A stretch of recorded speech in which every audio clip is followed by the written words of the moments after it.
may naisip akong parang yung chewing gum.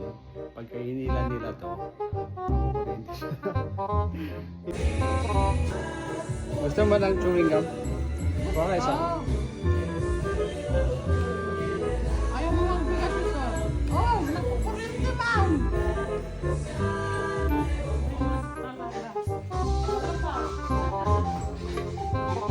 Nor, baka ng chewing gum. Isa lang.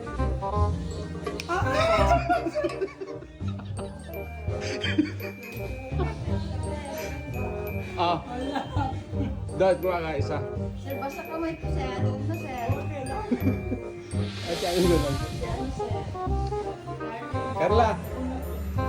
Gusto mo ng chewing gum? Baka. Isa lang. Baka isa. Ano yan? Chewing gum nga, baka isa. Ano yan, sir? Tirahin mo, baka isa.